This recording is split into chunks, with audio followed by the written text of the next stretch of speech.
semuanya, selamat datang nih di Sinyal dan Sunyi. Oke.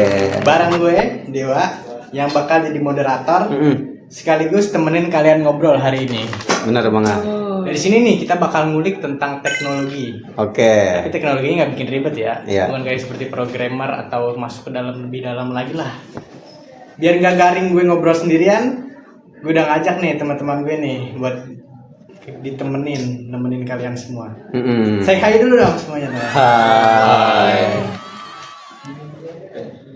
Dan di sini ada gua Alpat, jadi tugas gua tuh ngasih contoh-contoh nge-breakdown seputar obrolannya biar nggak ngambang kemana-mana. Oke, perkenalkan gua Pasha. Yang sini tugas gue itu biasanya itu nyari referensi duluan sebelum ngomong. Jadi kalau ada yang ngawur dikit, ya gue lurusin. Dan gua Ode, siap-siap ya. Nanti gua bakal ceritain satu kasus yang dimana kalian bakal mikir, kok bisa gitu? Dan gua Aroy Firdaus,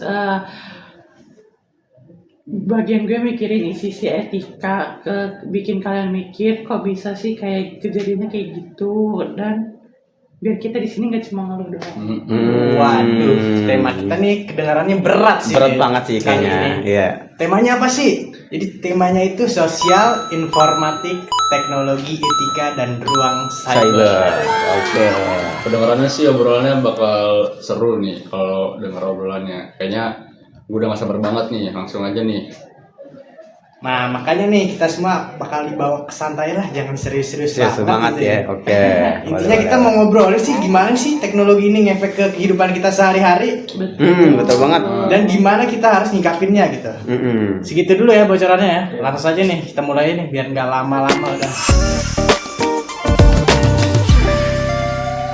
Oke nih, pertanyaan pembuka nih. Kenapa sih nih topik kayak gini sih tuh penting banget buat kita mahasiswa yang dari pagi sampai malam tuh main HP terus buka TikTok terus. Iya, benar. Kenapa tuh penting itu? Oke, gue boleh mulai duluan gak nih?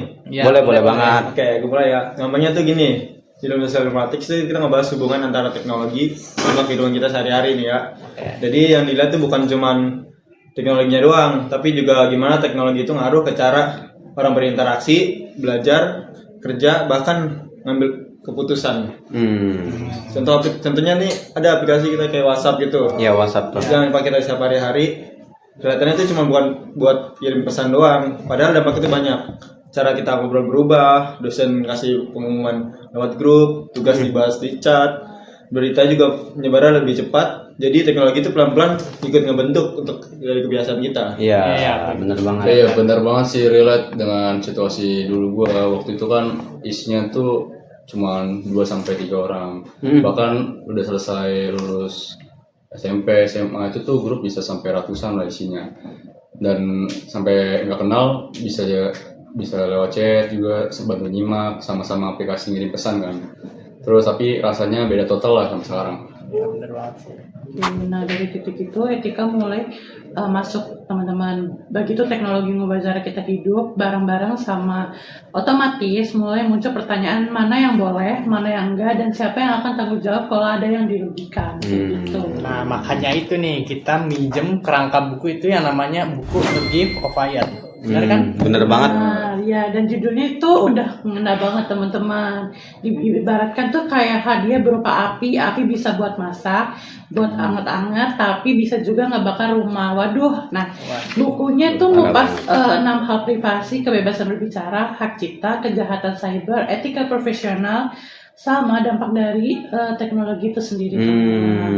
Dan yang bikin gua mikir itu semua bukan urusan dalam kata kutip. Betul. Dalam kejadian nanti kita kerja. Iya. Jadi itu udah kejadian sekarang ke kita tiap hari, tapi cuman kitanya aja sih yang nggak ngerasa gitu. Iya, setuju banget sih gua sih sama lu. Jadi ini bukan tentang obrolan IT doang ya. Tapi buat semua orang yang ada online gitu, yang online di dunia ini. Ya udah biar nggak kelamaan teori nih ya, kita langsung masuk ke sesi cepat aja ya. Boleh banget. Biar cepet aja dah. Quick hits. Masuk nih di quick hits nih. Jadi aturannya simpel nih kayak gini nih teman-teman. Gue kasih lo semua itu satu topik. Satu topik ya.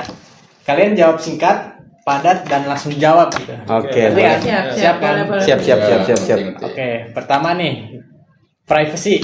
Oke, dari gue dulu deh. Ya. Kalau menurut gue nih, privasi itu soal hak kita untuk menentuin data atau informasi pribadi. Mana yang boleh diketahui orang lain, mana yang enggak. Masalah itu sekarang hampir semua aktivitas kita di internet tuh ninggalin jejak digital. Semakin banyak data yang kita kasih, semakin besar juga kemungkinan data yang dipakai buat berbagai kepentingan.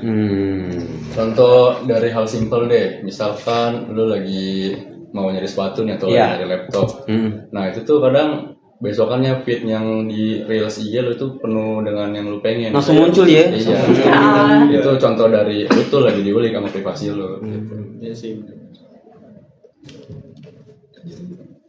Terus ada juga sama ya udah pokoknya serem lah, kayak misalkan beberapa dari sosial media itu tuh feednya bakal bikin lu tuh sama gitu apa yang lu alamin. Oke, benar banget sih. Untuk yang kedua nih, gue mau kasih satu topik lagi. Kebebasan berbicara menurut lu gimana tuh?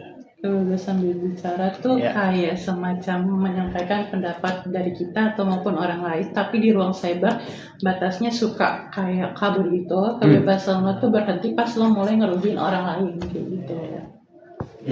Dan bedanya tuh tipis banget antara ngeritik dan menyerang.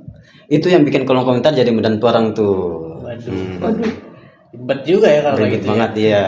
Yang ketiga nih, untuk hak cipta gimana tuh? Oke, boleh tuh. Iya. Cipta ya. Iya.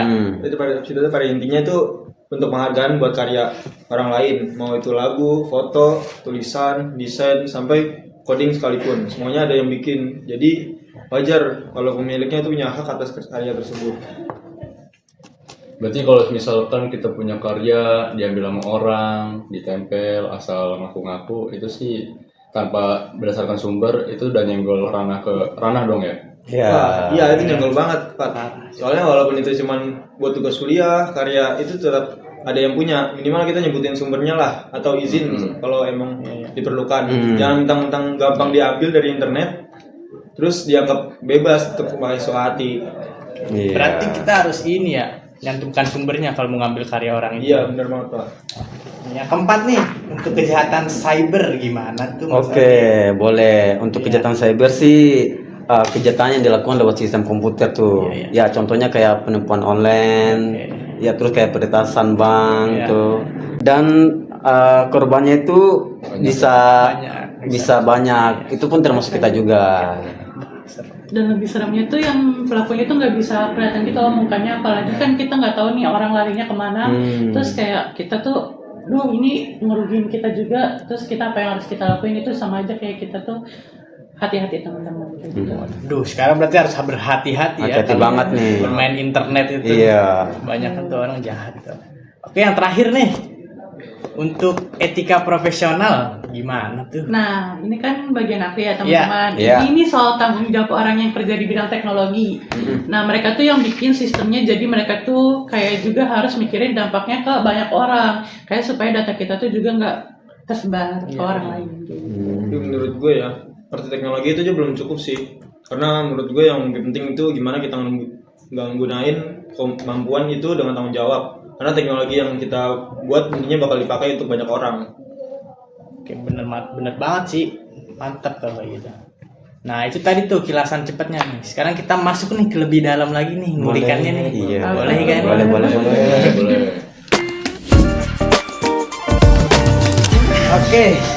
Sekarang kita masuk nih ke deep dive. Wes. Kita nggak bakal bahas ke 6-6-nya nih. Satu-satu ya, biar inilah pembahasannya detail. Ya. Nanti kalau kebanyakan malah bikin pusing kan. Kita ambil yang kerasa dulu nih, yang pertama buat kita nih. Boleh.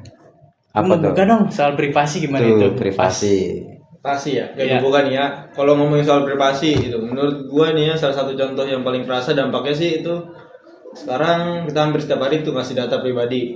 Kadang tanpa sadar, mulai dari daftar aplikasi, login pakai akun Google, isi formulir online, semuanya minta data kita. Nah, yang kita bahas juga nih kan tema Gate of Fire ya, itu menarik sih menurut gua. Seringkali kita rela ngorbanin privasi cuman karena pengen semuanya itu serba praktis. Misalnya aplikasi gratis, tapi ternyata bayar pakai data pribadi yang kita kasih gitu. Ini gue banget sih, kemarin kan gue tuh habis daftar rekrutmen kepanitiaan gitu. di formulirnya tuh ternyata mintainnya tuh aneh-aneh, dari nomor telepon, Iya. email, bahkan sampai ke nick gitu kan. Kalau alamat lengkap dan lain-lain masih aman lah, tapi ini sampai ke nick gitu loh. Waduh, Nah, setelah acara gue rekrutmen, gue nggak tahu itu tuh abis acara data itu kemana, apakah dihapus, kan gue nggak tahu itu. Nah, kalau di situlah etikanya. Pertanyaannya bukan cuman boleh nggak sih minta data kayak sebanyak itu, tapi juga adil nggak ya minta data lengkap itu, tapi nggak juga kayak jaganya tuh kayak gimana gitu. Nah, terus jadi tanggung jawabnya tuh dua arah. Kita yang mesti lebih hati-hati dan yang minta data juga kudu amanah kayak gitu. Jadi nyambung banget nih ya kebebasan Iya. berbicara nih. Mulai dong buat lo Rohib nih gimana nih? Kalau teknologi nih cara ngubah kita ngomong. Jadi itu jadi ruang cyber itu tuh ngasih panggung ke semua orang. Iya. Bagus sih suaranya tuh kayak kedengarannya sekarang kita bisa didengar, tapi give a fire. Ngingetin kebebasan itu selalu datang sepaket sama tanggung jawab. Terus bebas ngomong bukan berarti yaitu bebas kayak nyakitin orang atau keyakinan kita sendiri. Nyebar kebohongan atau ujaran kebencian itu bukan kebebasan. Itu udah nyebrang ke ngerugiin orang lain ataupun kita sendiri. Nah, benar banget nih. Dan itu kerasa banget. Satu crystal chat aja bisa nyebar ke 5 grup tuh dalam 5 menit. Padahal belum tentu benar kan konteksnya. Yang kena pun tetap orang benaran sih. Gue hampir tuh kan waktu itu ada dari grup katanya UAS atau kelas nih diundur nih. Hampir tuh gue forward kan. Untuk gue ngecek dulu karena gue tahu nih ketua kelasnya nih agak plenger. Kalau misalnya gue langsung nge-share doang kan bikin panik satu angkatan lah. Kamu yang ulang juga kan. Waduh, parah banget sih kalau ketua kelas kayak gitu sih. Untung lo belum sempat ngirim lah ya. Iya. Lu ya. Benar. Oke, lanjut nih ke hak cipta nih. Pasya nih, gimana nih? Kenapa hak cipta itu makin krusial di zaman sekarang? Ya karena sekarang nyalin itu gampang banget sih, kayak copy paste, post screenshot, download, itu tinggal klik doang. Padahal di balik tiap karya itu ada orang yang mikir, ngerjain dan ngabisin banyak waktu juga. Makanya konsep hak cipta itu penting. Tujuannya itu bukan buat ngebatasin orang bekerja, tapi justru supaya orang yang udah usaha bikin sesuatu tetap dihargai dan nggak dirugiin juga. Ya ini ya kena banget nih di kita nih kan. Contoh yang paling lagi sering-seringnya di lingkungan kita tuh pakai AI. Jadi kita semua tuh ya semuanya lah, nggak usah munafik, semua pakai AI. Mau dia tugas, mau ini AI, minta AI lah, mau copy paste, jawabannya terus mau mikir sendiri gitu kan. Apalagi sekarang banyak yang pakai AI juga, itu kan benar banget sih. Pengerjaan tugas, sebenarnya AI itu boleh aja dijadiin alat bantu, tapi jangan langsung ditelan mentah-mentah gitu. Kadang jawabannya tuh kelihatan yakin, padahal sumbernya belum tentu benar. Tetap harus cek lagi sih. Tapi kayak kalau misalnya nih pakai AI itu dari sisi etika nih ujungnya itu soalnya kejujuran teman-teman. Jadi kayak kita tuh mau ambil data, mau ambil desain orang tuh kayak nyalin laporan praktikum teman atau ngaku tulisan AI sebagai punya sendiri. Sekecil apapun itu bentuknya nggak jujur, solusinya tuh sederhana banget sebenarnya. Kasih kredit, sebut sumbernya dari mana saja, dan jujur kalau kita kebantu banget sama alatnya itu kayak AI, nggak susahnya tuh cuma itu aja teman-teman. Itu kayak ibaratkan AI itu teman kita, tapi kita tuh kalau misalnya belajar kan harus menampilkan kita sama teman AI kan. Nah kita tuh kenapa harus pakai AI banget? Karena ya itu kita tuh malas teman-teman, nggak mau cari di website manapun itu. Makanya tuh jangan sering-sering malas. Oke, setuju banget sih sama Rohib. Karena yang kita penting sekarang itu jangan langsung telan mentah-mentah gitu dari AI atau sumber dari AI. Langsung gitu. Jadi nyari dulu ya kebenarannya. Referensinya. Oke nih, yang agak serem dikit nih sekarang nih. Kejahatan cyber. Nah, coba Dek, jelasin Dek gimana tuh kejahatan cyber. Untuk kejahatan cyber sih pasti luas banget lah ya. Nah, dia tuh dari masalahnya gede banget kayak sistem bank tuh. Itu kan bisa diretas juga. Bisa. Nah, dan juga masalah sehari-hari kayak link phishing tuh. Tahu kan ya? Nah, jadi yang bikin beda dari kejahatan biasanya itu sebenarnya nggak parah-parah amat lah ya, tapi itu ngena banget, yaitu jangkauannya tuh nggak terbatas jarak bro, Luas ya. luas banget. Gila sih itu. Heeh.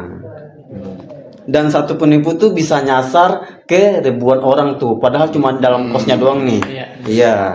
Dan korbannya pun sering kena juga sampai nggak nyadar, padahal duitnya udah hilang tuh. Udah Iya. bisa ya.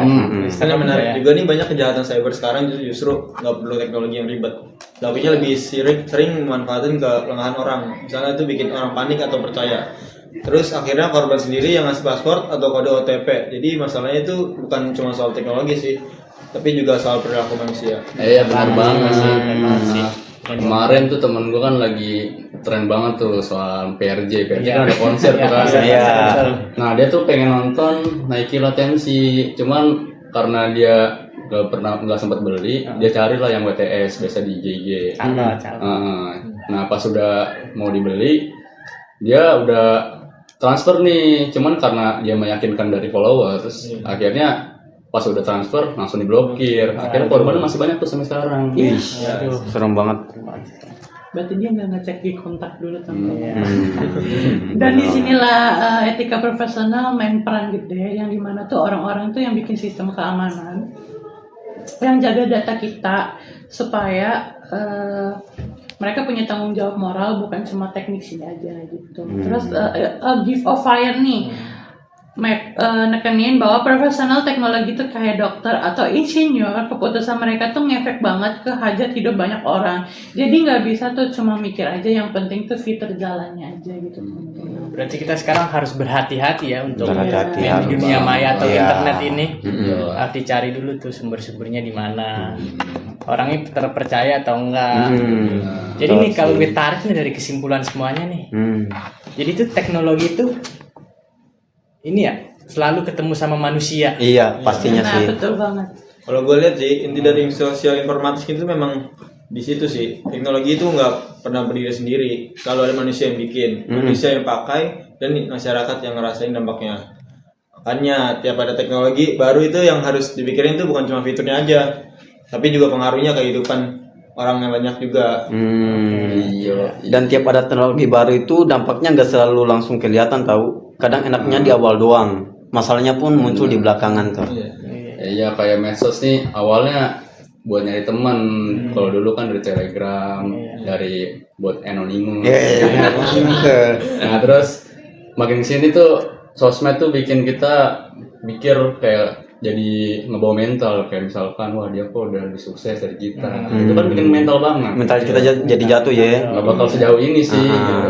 Makanya kalau misalnya tuh kesadaran etika tuh dari awal tuh penting banget. Bukan pas semuanya udah rusak nih, baru sibuk nyari solusinya, mikirin dampak itu bagian dari market teknologi, bukan hanya sekedar kayak bonus tambahan aja kayak gitu. Oke.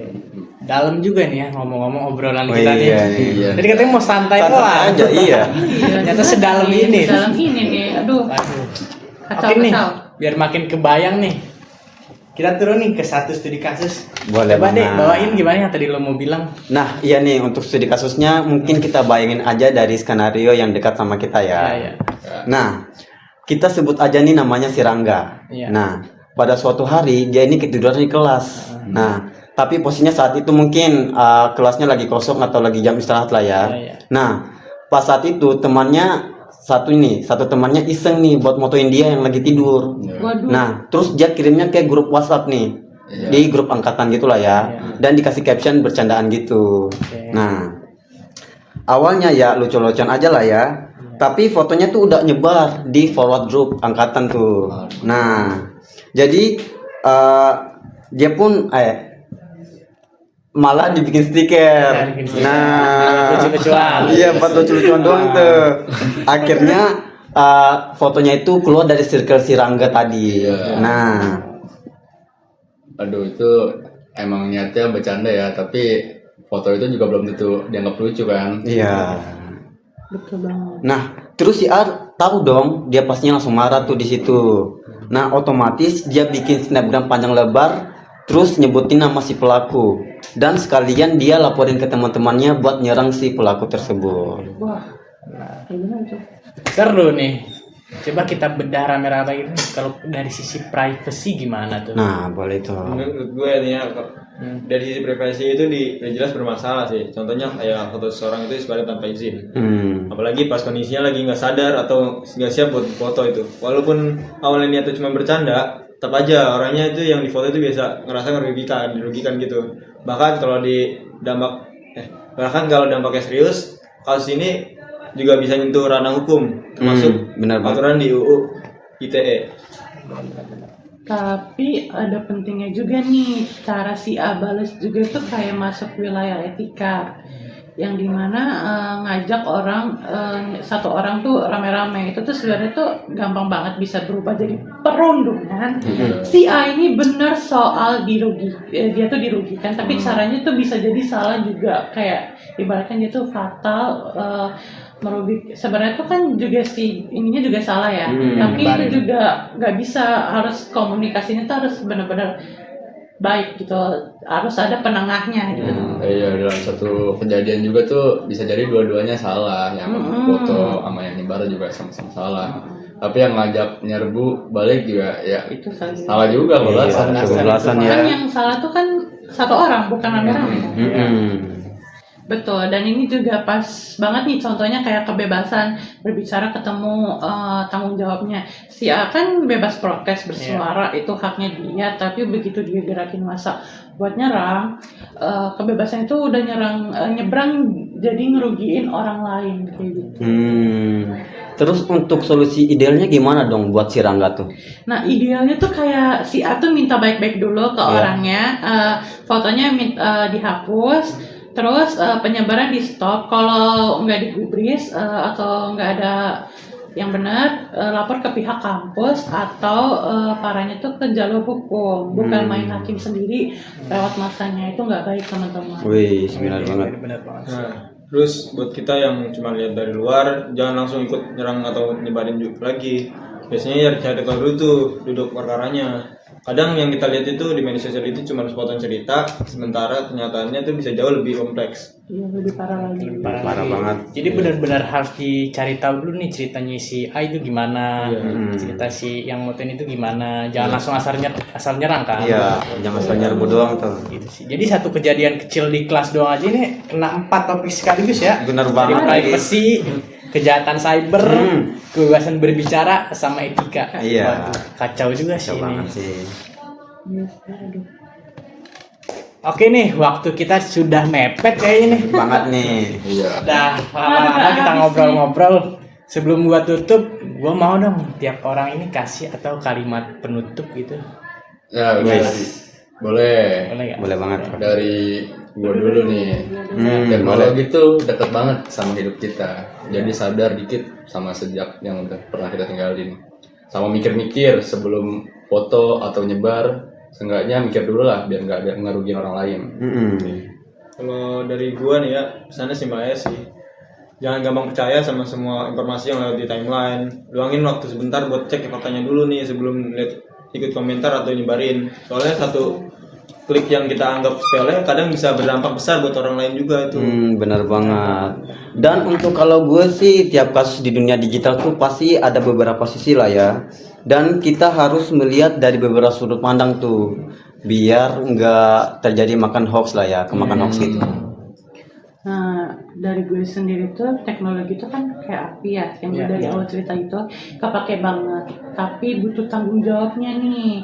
Etika tuh bukan penghambat untuk cara kita pakai api tanpa kayak kebakar gitu. Mantep banget sih itu sih. Jadi intinya sosial informatik itu ngajarin kita satu hal. Benar, apa tuh? Teknologi itu nggak pernah jalan sendirian. Wih. Selalu bareng kita manusia dengan semua pilihan dan tanggung jawabnya. Ya, Gitu. bener Teknologi banget selalu sih. bareng kita, nggak pernah sendirian. Masuk akal sih. Masuk akal. Oke, udah selesai nih ya. Makasih nih semuanya nih udah nemenin di podcast kita kali ini nih. Boleh. Gue bareng Dewa dan yang lain-lainnya. Jaga jejak digital kalian dan sampai ketemu di lain waktu. Sinyal dan sunyi. Sinyal dan sunyi. Wih. Terima kasih. Dadah semuanya. Dadah.